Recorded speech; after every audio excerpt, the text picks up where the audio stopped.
चलिए आज एक ऐसे महानायक की कथा लेंगे कि जो अपनी लाइफ में बहुत ज्यादा पीछे था और बहुत ज्यादा जो है वो खराब कार्य सबसे पहले उसके दिमाग में आते थे। और फिर बाद में किस तरह से वो प्रभु वीर के वचनों के द्वारा, सिर्फ वचन के द्वारा ही किस तरह से उसके लाइफ में चेंजेस आए। और उसके बाद उसके साथ साथ कैसी कैसी और क्या क्या घटनाएं होती है वो हम देखेंगे। उससे पहले हमने यहाँ से एक शुरुआत की है 18 पापस्थानक। तो उसमें हम आज जो है वो थर्ड पापस्थानक यानी कि चोरी, जो थर्ड पापस्थानक है वो हम यहाँ से एक्सप्लेन करेंगे। तो फर्स्ट और सेकंड की स्टोरी हम लोगों ने थोड़ी सी ली हुई थी। फर्स्ट में था कि प्राणातिपात, किसी भी जीवों की हिंसा, किसी भी जीवों को मारना पीटना, किसी के साथ झगड़ा करना या फिर किसी को मन दुख करना, किसी को भी हर्ट करना, तो ये सब जो है वो हिंसा का ही एक कारण है। तो उसमें हम लोगों ने वो कुरगड़ू मुनि की स्टोरी ली थी। और वो जो मुनि है वो पिछले भव में एक बाल मुनि को किस तरह से मारने के लिए जाते हैं, ना ही कि उनकी हत्या के लिए, लेकिन वो मारने के लिए जाते हैं और किस तरह से वो उनके भव आगे आगे बढ़ते जाते हैं। तो ये सारा जो है हम लोगों ने वो फर्स्ट यानी कि प्राणातिपात में लिया हुआ था। अभी जो सेकंड था हम लोगों ने लिया था वो वसु राजा की स्टोरी। जो सेकंड वाला पापस्थानक है उसके अंदर हम लोगों ने लिया था ये जो वसु राजा है। वो जो वसु राजा किस तरह से अपने दोस्त दोस्त के साथ पढ़ते हैं और फिर किस तरह से वो झूठ बोलते हैं और किस तरह से उनका जो आसन है वो नीचे आ जाता है। और वो खुद ही राजा जो है वो बाकी प्रजा के उसमें गिर जाता है। तो ऐसे हम लोगों ने दो पाप स्थानक कर दिए। सबसे पहला कौन सा था? प्राणातिपात। और दूसरा मृषावध यानी कि हिंसा नहीं करना और झूठ नहीं बोलना। और अभी जो तीसरा वाला जो है आज हम करने वाले हैं वो है चोरी।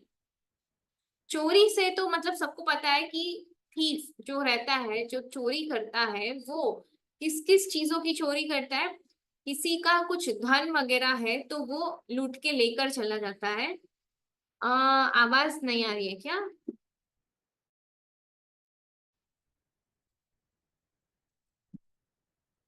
ओके, अभी क्लियर है? कट कट कर आ रही है। अच्छा, ओके। आ, अभी क्लियर है?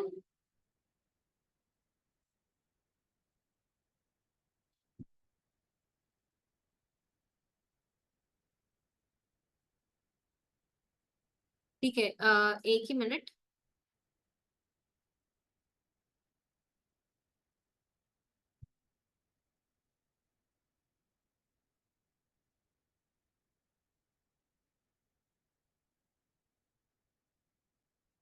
अभी आई गेस अभी आवाज आ रही होगी अच्छे से। नेटवर्क का तो इशू नहीं है, नेट तो फुल है। Okay fine. तो चलिए, आ, हाँ।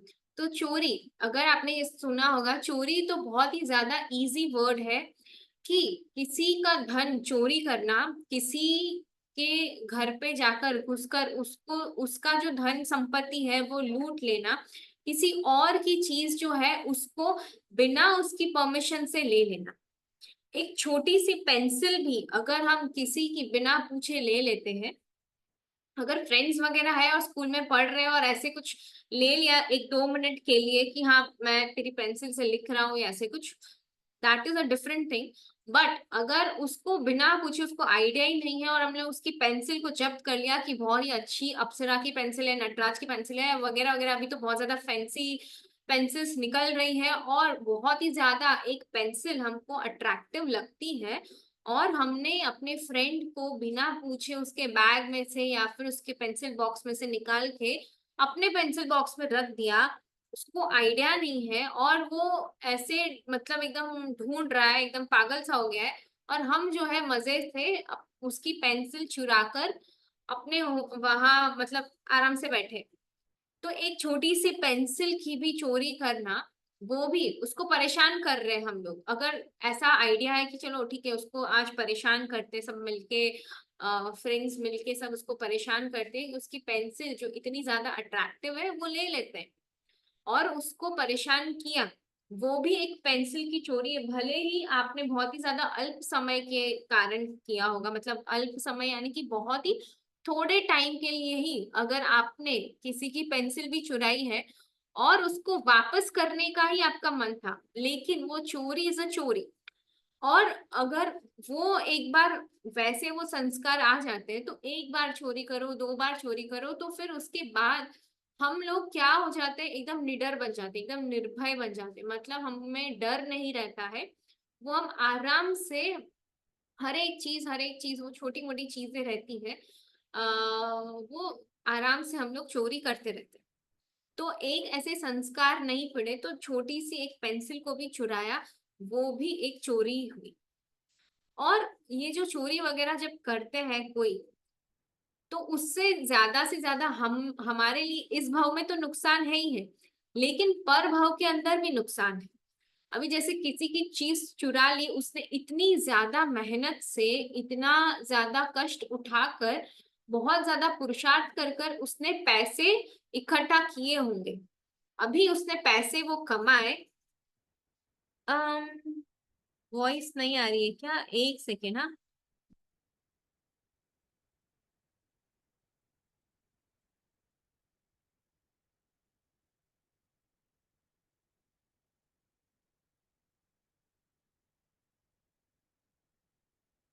वॉइस का तो इशू नहीं है एक्चुअल में, मतलब वॉइस में भी नहीं आ रही। एक मिनट सेटिंग करते हैं कुछ।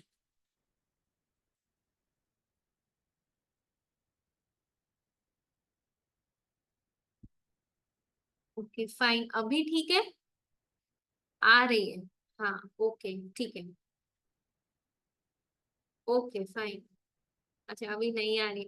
ओके, थोड़ा सा शायद आपके इधर नेटवर्क का इशू हो सकता है, बिकॉज मेरे में network it is full only.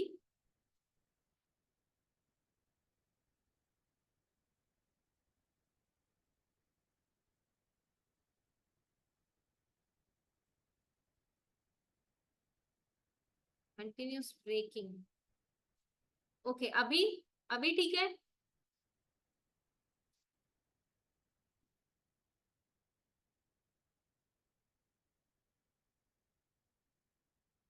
Can't your single word.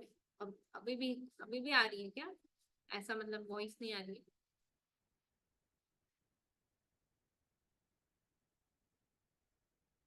Okay fine. अगर वापस से ऐसा कोई इशू हो तो आप बता सकते हो।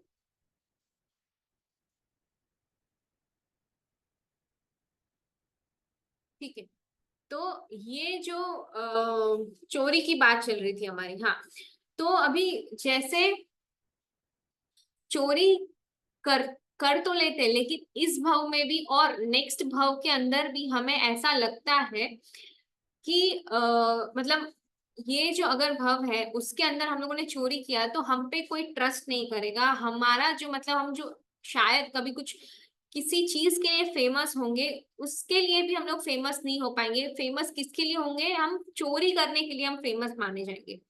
और हमारा क्या है, मतलब हम पे विश्वास तो उठ जाएगा। हमको अगर कोई आजू बाजू हमारे जो सराउंडिंग वाले हैं उनको अगर पता चले, तो उनको भी बहुत ज्यादा मन दुख वगैरह होगा। और हमने अगर चोरी की है तो हमारा ये भाव तो बिगड़ेगा ही, नेक्स्ट भाव के अंदर भी हमारे साथ हमने किसी की मतलब चोरी की हुई है, हमने किसी का धन वगैरह लिया हुआ है या कुछ और चीज भी ली हुई है, तो उसके कारण नेक्स्ट भाव में भी ऐसा हो सकता है कि हमसे कोई कुछ चुरा ले, या फिर हमारा कुछ कम हो जाए। जैसे हमारे 5 सेंसेस वगैरह रहते हैं, उसमें से क्या पता हमको सिर्फ 2 सेंस, 3 सेंस या 1 सेंस भी मुश्किल से मिले, और वो भी मिले तो कैसे, एकदम गड़बड़ वाले। तो ऐसी अगर हम ये जो चोरी का जो पाप है वो अगर करते हैं तो उसके कई सारे नुकसान हैं। मतलब ये कुछ अच्छी चीज नहीं है। अगर कुछ अच्छी चीज होती और उससे हमको फायदा होता, तो ये डेफिनेटली ये चोरी का हमको कोई ना कोई क्या है प्रमोट करता। करेक्ट। अभी जैसे आप लोगों ने धूम वगैरह मूवीज देखी होगी, उसमें क्या होता है कि सारे सीरीज में आपने देखा होगा शायद कभी ना कभी कि हर एक जो चोर रहता है वो चोरी करता है कब, जब तक उसको जो है कोई पकड़ने के लिए नहीं आता, उसको उसकी टक्कर का कोई नहीं मिलता। वो जो है एकदम निर्भय निडर होकर जो है वो चोरी करता रहता है वन बाय वन, और उसके दिमाग में पीछे यही आइडियाज रहते हैं, अभी नेक्स्ट क्या, नेक्स्ट क्या, नेक्स्ट क्या। उसको जो है इतना जल्दी, एक तो खुद कमाना नहीं, खुद मतलब मेहनत भी नहीं करनी, उसके उसमें उस कुछ लायकात भी नहीं होती है कि खुद जाके वो जॉब कर सके या फिर अपना बिजनेस चला सके। तो ऐसी कुछ बुद्धि मतलब होती है बुद्धि, किस में लेकिन जाती है, तो चोरी के आइडियाज में जाती है। और खुद तो वो जो है वो पैसा कमाता नहीं है, लेकिन जो दूसरा जो कोई है वो इतनी ज्यादा मेहनत करके कमाया हुआ पैसा है, वो उसको लूटने के लिए वो सारे के सारे आइडियाज लगाता है। तो आपने ये जो धूम की सीरीज देखी होगी, उसमें क्या है, जब तक उसको जो है कोई अपनी टक्कर का नहीं मिलता, कोई पुलिस वाला आके उसको पकड़ नहीं लेता, तब तक जो है वो इतना ज्यादा निर्भय होके निडर होके वो चोरी करता ही रहता है। जब लास्ट में उसको एट द एंड पता ही है कि भाई अभी जो है मेरा केस फाइल हो गया है, अभी मेरे ये जो है ये मेरा डेड एंड है, अभी इससे ज्यादा अगर मैंने कभी कुछ चोरी वगैरह किया तो मुझे ये पकड़ लेगा। लास्ट में आपने देखा होगा हर एक सीजन में ये जो विलन रहता है जो चोरी करता है, वो every time, each and every time, हर एक सीजन में उसको जो है लास्ट में अपने आप को मारना ही पड़ता है, तभी जाके वो सेफ, मतलब लास्ट में क्या, जब आप पकड़े जाओगे तो लास्ट में आपको सिर्फ और सिर्फ खुद को ही मारने का यही एक ऑप्शन रह जाता है। क्यों? क्योंकि एक तो पकड़े गए, दूसरा हमको जेल जाना नहीं है, फांसी लेनी नहीं है, तो उससे अच्छा खुद ही मर जाओ।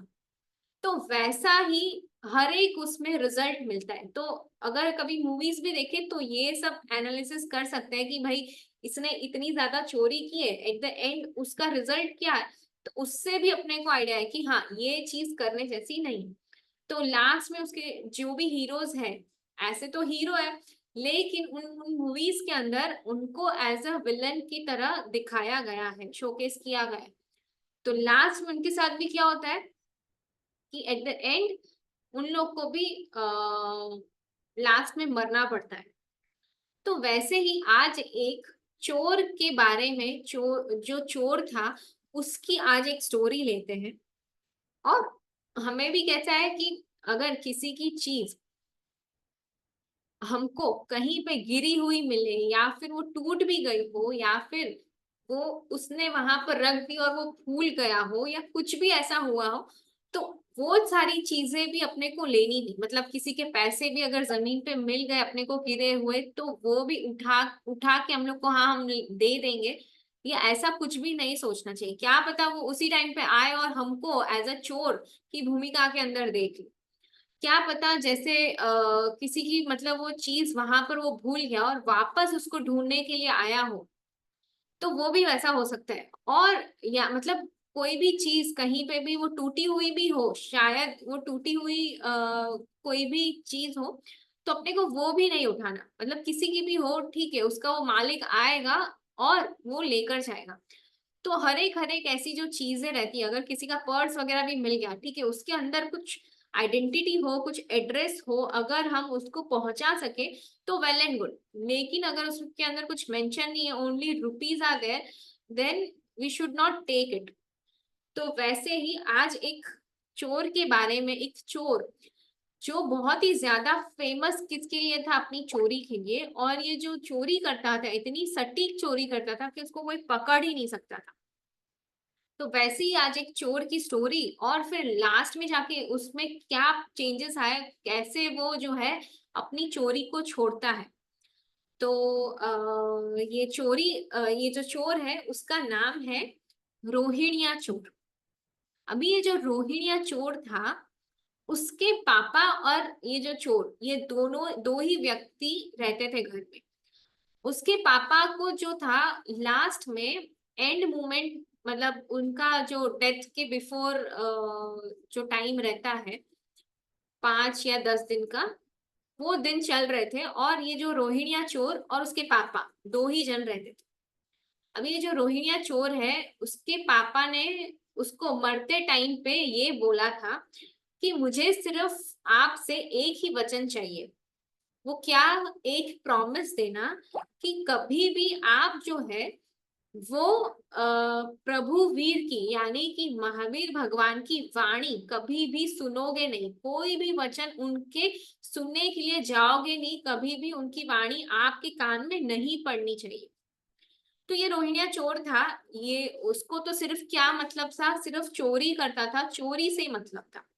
तो ये रोहिणिया चोर को उसके जो पापा जो भी बोला, उन्होंने बोल दिया ओके डन, आपने जो भी बोला है I am promising you that I will not here any word from भगवान महावीर।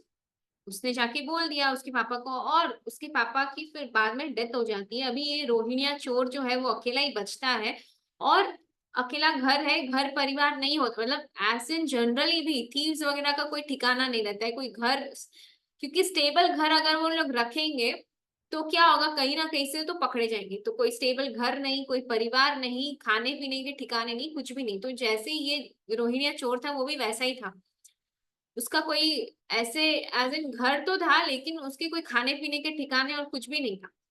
वो जो है वो सिर्फ और सिर्फ अभी चोरी के अंदर ही अपना दिमाग लगाता था, फोकस वहीं पे करता था कि कैसे कैसे कैसे वो किस तरह से बस वो चोरी चोरी करता जाए, और every each and every day कुछ ना कुछ आइडियाज लगाता रहता था। एक दिन क्या हुआ कि ये जो है वो श्रेणिक महाराजा के घर पे, मतलब उनके जो राजमहल है वहां पर जाकर चोरी करने वाला था, उसने प्लानिंग सब कुछ किया हुआ था। और ये जो है वो श्रेणिक महाराजा के उधर जा रहा है, मतलब जहाँ पे यहाँ पे राजमहल है समझो, यहाँ पे उसका घर है ऐसा मान लेते हैं, और बीच में जो है ये प्रभु महावीर का संवत्सरण रचा हुआ है जहां पर प्रभु महावीर देशना दे रहे। ये रोहिणिया चोर वहां से गुजर रहा था, ऑन द वे में ये संवत्सरण की रचना हुई थी, वहां पर प्रभु महावीर बैठे हुए थे। जैसे ही उसको पता चला कि ये प्रभु महावीर जो है वो देशना दे रहे हैं, वैसे ही उसने अपने दोनों हाथ जो है अपने कान के अंदर डाल दिए, और कान के अंदर एक शब्द भी नहीं पड़े वैसे उसने उंगली डाल दी। ये सोचता है कि सैनिक महाराजा के वहां तक मैं जाऊंगा तब तक मुझे वो वाणी सुनाई ना दे, वैसे ही मैं चलता जाऊंगा, और वो ऐसे ही जा रहा है अपनी धुन के अंदर है, क्योंकि उसको एक भी वर्ड नहीं सुनने थे। तो जैसे ही ये गया, उसको रास्ते के अंदर बड़ा सा कांटा जो है वो पैर के अंदर घुस गया। फिर पैर के अंदर घुसने के कारण उसको इतना ज्यादा पेन और इतना ज्यादा खून निकल रहा था, तो उसको लगा कि मुझे ये कांटा जो है कैसे भी करके निकालना पड़ेगा अपने पैर को, क्योंकि वो आगे चल नहीं पाएगा उसके वजह से।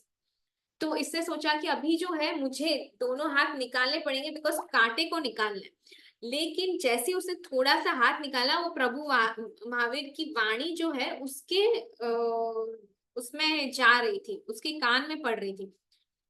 उसने सोचा कि अभी मुझे ये वर्ड्स सुनाई दे रहे हैं, वापस मुझे वर्ड्स नहीं सुनने, वापस उसने कान में उंगलियां डाल दी, और उसने सोचा कि नहीं अभी मुझे नहीं सुनना है।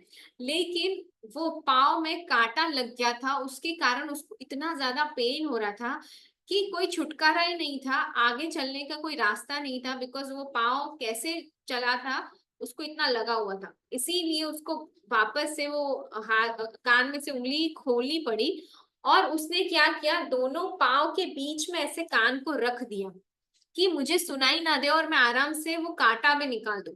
ये सारे आइडियाज लगा रहा था, लेकिन फिर भी कुछ वर्ड्स जो है वो महावीर भगवान के कुछ वर्ड्स ये रोहिणिया चोर के कान के अंदर चले गए कि हाँ जो महावीर प्रभु है वो देशना दे रहे थे, उसमें जो है वो देवों की मतलब देवों की बारे में जो है वो बता रहे थे कि देव जो है वो किस तरह से होते हैं, किस प्रकार के होते हैं, और उनमें क्या क्या क्वालिटीज होती है। वो देशना के उसमें बात चल रही थी। तो उन्होंने ना 3-4 चीजें बताई। तो सबसे पहले ये बताया कि जो जो देवता होते हैं उनकी कभी आंखें जो है वो ऐसे ऐसे हिलती नहीं, मतलब पटपट नहीं होती। दूसरा उन्होंने बताया कि वो जो है वो जमीन से 4 अंगुल ऊपर रहते हैं, मतलब वो जो है वो जमीन के ऊपर नहीं रहते, थोड़ा सा हवा में रहते हैं। फिर उन्होंने ऐसा बताया, तीसरा एक और चीज बताई कि उनके अंदर मतलब जो गले में जो माला रहती है, तो जो देव जो माला वगैरह पहनते हैं वो जो है वो मुरझाई हुई नहीं रहती है, फ्रेश रहती है एकदम। अभी ये जो सारी क्वालिटीज है वो सब महावीर प्रभु बता रहे थे अपने देशना के अंदर देवों के बारे में। और ये जो रोहिण्या चोर है उसके दिमाग में, मतलब उसके कान में ये सारी बातें पड़ गई, और वो जो है उसे सुन तो लिया लेकिन इग्नोर किया। ठीक है, उसने सुन लिया, वो कांटा निकाल दिया, अभी वो आगे अपने रास्ते चोरी करने के लिए वापस जा रहा है। श्रेणिक महाराजा के वो महल में पहुंच जाता है। अभी उनके पैलेस पे पहुंचने के बाद उसको जनरली जब भी वो चोरी करता था वो एवरी टाइम सक्सेस होता था कि हाँ कुछ ना कुछ तो वो हाथ मिल जाता था, उसको हाथ में लग जाता था और वो चोरी करके निकल जाता था। श्रेणिक महाराजा के वहां पर पैलेस में, मतलब वो इतना बड़ा राजा है लेकिन उसके पैलेस में उसको कुछ भी नहीं मिला। उसको कुछ भी नहीं मिलने से वो वहां पर जब वो वापस जा रहा था तभी जो है उसके सैनिक ने उसको पकड़ लिया, जो श्रेणिक महाराजा के जो सैनिक है उन्होंने उनको पकड़ लिया और श्रेणिक महाराजा के राज दरबार के वहां पर लेकर गए। अभी वहां पर कुछ भी नहीं मिलने से वो चोर ने भी बोला कि मैं यहाँ पर ऐसे ही आया था, मैं कुछ चोरी करने नहीं आया था, और सबको पता था कि ये रोहिण्या चोर है एक्चुअली, लेकिन उसके पास उस दिन कुछ भी नहीं मिला। तो राजा ने उसको जाने की इजाजत दे दी, उसने बोला कि ठीक है तुम्हारे पास कुछ भी नहीं है तुम जाओ। लेकिन उनके बेटे को यानी कि अभय कुमार जो उस वक्त मंत्री के पद पे थे, उनके बेटे को क्या बोला कि आप जो है वो इसकी स्पेशल से तलाशी लो, उसको जो है वो चेक करो, अच्छे से उसके पीछे आदमी लगाओ। ये अभय कुमार जो है बहुत ज्यादा शार्प था, उसने क्या किया उसके पीछे जो है सैनिक को भेजा और उसको पकड़वा लिया, और उसको जो है एक ऐसी जगह पर लेकर गए पैलेस के अंदर, एक ऐसा रूम जहां पर उसको लगे कि वो जो है, मतलब वहां पर उसको पकड़ के तो ले गए और उसको इतना ज्यादा मदिरा पान करवाया, यानी कि इतना ज्यादा वो अल्कोहल वगैरह दिलाया कि उसको जो है वो एकदम सिर दर्द हो जाए, चक्कर वक्कर आ जाए और वो बेहोश हो जाए थोड़ी देर के लिए, ताकि ये जो अभय कुमार है वो कुछ ना कुछ चीजों की प्रिपरेशन कर सके। अभी वो प्रिपरेशन क्या है, जैसे ही वो बेहोश हो गया वैसे ही अभय कुमार ने क्या किया, वहां पर ऐसे मानो जैसे कुछ, जहां पर वो देवलोक में आया है वैसा उसको अनुभूति हो। क्यों? क्योंकि अगर वैसा कुछ उसको अनुभूति होगा जहां पर हाँ वो देवलोक के अंदर आया है, और वहां पर उसको ऐसा फील होने के कारण, क्योंकि ये लोग कुछ ना कुछ अलग ही दिखे उसको देवलोक में आने के बाद, वो जो है शायद अपने मुंह के, मतलब अपने मुंह से जो भी वो चोरी वगैरह करता था या फिर यहाँ पर चोरी करने के लिए आया था इस पैलेस में, वो एक्सेप्ट कर ले। तो ऐसा उनका पूरा प्लान था। तो उन्होंने क्या किया, कुछ बहुत ही ज्यादा रूपवान स्त्रियों को, मतलब रूपवान लड़कियों को ये अभय कुमार ने वहां पर तैनात किया, और उस पैलेस को इतना, वो जो रूम था उतना ज्यादा डेकोरेट किया कि हाँ कुछ लगे कि देवलोक जैसा फीलिंग आ रहा है। वहां पर तो ऑलरेडी पैलेस के अंदर जो है वो सिंहासन वगैरह रहते हैं, और कुछ देवियों के रूप में ऐसी सज लड़कियों को उन्होंने वहां पर तैनात कर दिया। अभी ये देवियों को देखकर वो बहुत ज्यादा अट्रैक्शन तो उनको हुआ, लेकिन वो लोग जो है वो क्या बोलते हैं उनको, जो रोहिण्या चोर है वो थोड़ी देर के बाद वो जाग जाता है, बेहोश तो हो गया था वो, उसके बाद वो थोड़ी देर बाद जाग कर वो देखता है कि अरे मैं यहाँ पर कैसे आ गया हूँ, मैं मतलब पहले तो वो जो था वो कुछ और ही सीन था, अभी कुछ सीन और है। तो ये जो जहाँ वो जो स्त्रियां थी वो ऐसा बोलती है कि पधारिए स्वामी, आप जो है आप देवलोक में आ गए हो और हम यहाँ की अप्सराएं हैं। वो ऐसा बोलते हैं, और वो एक्चुअल में ही बहुत ही ज्यादा सुंदर सुंदर स्त्रियां थी। और वो बोलता है कि आप देवलोक, मतलब वो रोहिणी चोर को वो बोलती है कि आप पधारो, आप जो है वो देवलोक के अंदर आ गए और हम यहाँ की देवियां हैं। और उनके मन में भी यही था कि ये कहीं से कुछ ना कुछ अपनी चोरी के बारे में उसने जो भी किया है वो फटाफट से वो एक्सेप्ट कर ले, ताकि हम जो है ये अभय कुमार को बता सकें। अभी ये जो देवियां थी, जो दासियां थी, उसको बहुत ज्यादा कुछ ना कुछ वो नृत्य वगैरह कर रही, उसको बहुत ज्यादा एंटरटेन कर रही थी। लेकिन उसने जो है वो किसी भी चीज को, हर एक चीज को वो इग्नोर कर रहा था। क्यों? क्योंकि उसने सुना हुआ था प्रभु महावीर की देशना के अंदर कि अगर देव और देवियां होती है तो वो जमीन से 4 उंगल ऊपर होती है, या फिर उनकी आंखें जो है वो पटपट नहीं होती है, और उनकी जो गले में जो माला वगैरह होती है वो मुरझाती नहीं है, और ऐसे सब उसने ये वर्ड सुने हुए थे। इसीलिए वो जो है हर एक चीज को वहां पर बैठ के ऑब्जर्व कर रहा था। उसने देखा इसमें से एक भी चीज जो है वो मैच नहीं हो रही थी, और वो इतना ज्यादा हर एक चीज को इग्नोर, मतलब तभी उसी टाइम पे थोड़ी देर के बाद, क्योंकि वो जो है वो कुछ भी चीज बोलने को तैयार नहीं, कुछ भी एक्सेप्ट करने को तैयार नहीं था, और वो जो कुछ है वो कोई भी रिप्लाई नहीं दे रहा था, कोई प्रतिसाद नहीं दे रहा था, उसका कोई रिएक्शन नहीं था।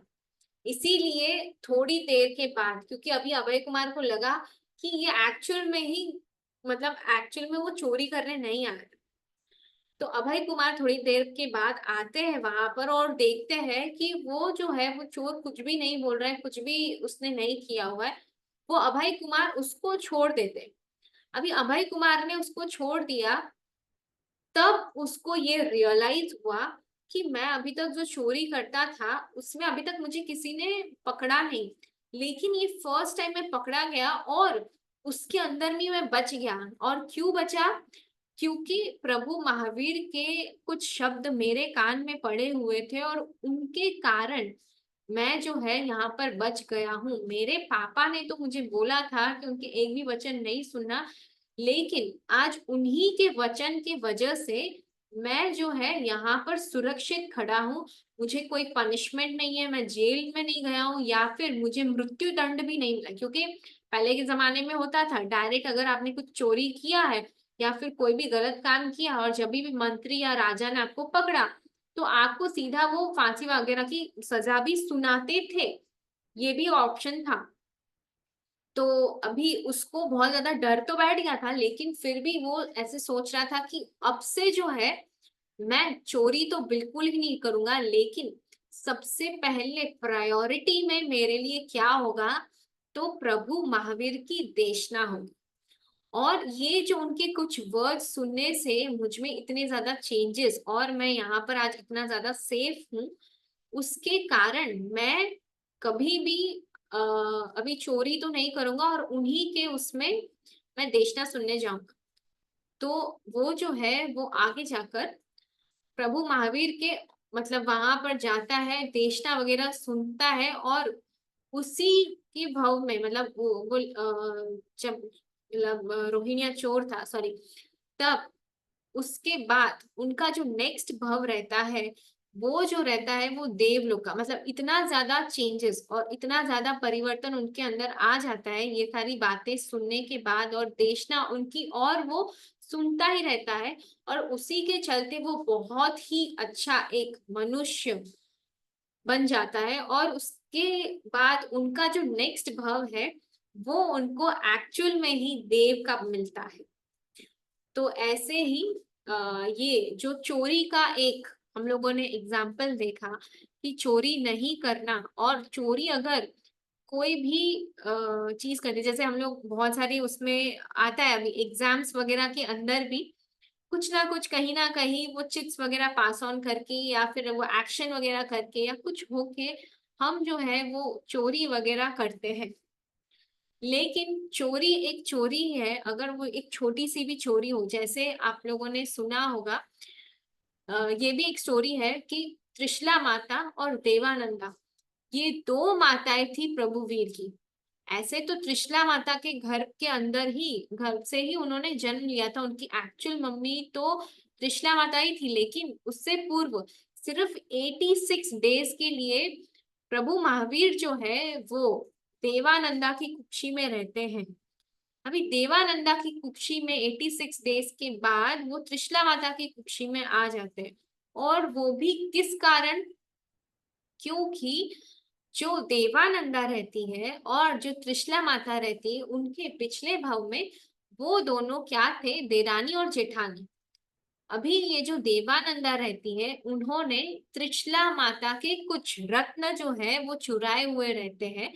उनको बहुत ज्यादा अट्रैक्टिव लगते हैं, बहुत ज्यादा पसंद आते हैं वो रत्न, और वो रत्न की चोरी करते हैं। लेकिन उनको बहुत ज्यादा पश्चाताप होने के कारण उनको वापस तो लौटा देती है, लेकिन वो कुछ क्षण के लिए उन्होंने चोरी तो किया था, उसी के कारण, वो चोरी के कारण उन्होंने ऐसा पाप कर्म बांधा और ऐसा कर्म उदय में आया कि वो 86 डेज के लिए प्रभु महावीर जो है वो उनकी कुक्षी में रहते हैं। और वैसे ही तुरंत ही 86 डेज के बाद उनके कुक्षी का जो रत्न, मतलब वो जो रत्न है वो त्रिशला माता को देविया जो है वो पास ऑन कर देती, और त्रिशला माता के रत्न नहीं होते शायद, नहीं वो रत्न जो होते हैं ना, उसकी चोरी करते हैं। नहीं, काजल नहीं, रत्न होते हैं। अच्छा ठीक है, मैं एक बार वापस से चेक कर लूंगी। तो उसकी चोरी के कारण ये जो त्रिशला माता है, उनको फिर उनके गर्भ से महावीर प्रभु का जन्म होता है। लेकिन पहले जो है वो देवानंदा की कुक्षी में प्रभु महावीर का वो उनकी कुक्षी में आए हुए हैं। तो वैसे ही ये जो चोरी की ऐसे भी बहुत सारे एग्जाम्पल्स हैं। लेकिन हाँ, तो ये जो एक चोरी का भी एक छोटा सा पाप बोलो, या उसकी मतलब जो चोरी का जो संस्कार है वो भी एक छोटी सी चोरी, मतलब एक पेंसिल की भी चोरी का संस्कार भी हमको नहीं होना चाहिए। तो इसी बात पे हम यहाँ पर एंड करते हैं हमारा तीसरा पाप स्थानक, जो कि था चोरी के रिलेटेड। तो सबसे पहला था हिंसा, दूसरा झूठ, और तीसरा जो है वो है चोरी। तो ऐसे हमारे तीन पापस्थानक और उसके रिलेटेड की स्टोरीज हम लोगों ने यहाँ से ली है। आई होप आप लोगों को अच्छा लगा हो। और अगर किसी को कुछ डाउट है तो यहाँ पर आप पूछ सकते हो, अदरवाइज आप हम यहीं पे अपना सेशन एंड करते हैं। हम मैंने ना सबको अनम्यूट किया हुआ है, तो आप अपने आप को अनम्यूट करके बोल सकते हो अगर कुछ डाउट है। फिर हम यहीं पे अपना सेशन एंड करते हैं। मैम बहुत अच्छी क्लास चल रही है, बच्चों के लिए सच में बहुत इंस्पिरेशनल है, और आप बहुत अच्छे से ले रहे हैं। खूब खूब अनुमोदना। आप लोग की खूब थैंक ना कि यू। सर जो होते हैं। ओके, सबको प्रणाम, सबको धन्यवाद कि आप लोग क्लासेस में आते हैं। तो सबकी अनुमोदना। और हमारा क्लास आज यहीं पे एंड होता है। कल हम दूसरी एक स्टोरी के साथ, और कल जो है एक बहुत ही खास दिवस, कल जो है 15 अगस्त है। 15 अगस्त 1947 में हमको हमारा देश जो है वो आजाद हुआ था, उसको इंडिपेंडेंस मिला था। तो कल खास करके एक स्टोरी ऐसी हुई कि जैनों ने भी बहुत ज्यादा योगदान दिया है। और सबसे पहली फांसी अगर किसी को मिली है तो ऐसे एक जैन श्रावक को मिली थी।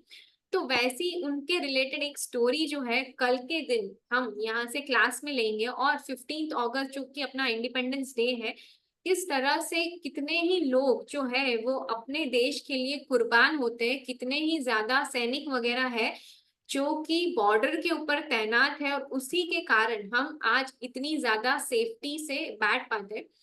तो कल उनका दिन है, बहुत ही अच्छे से सेलिब्रेट करना। और कल एक छोटा सा हम यहाँ से स्टोरी लेंगे कि at the time of independence वो किस तरह से किन किन की क्या क्या हिस्ट्री रही थी।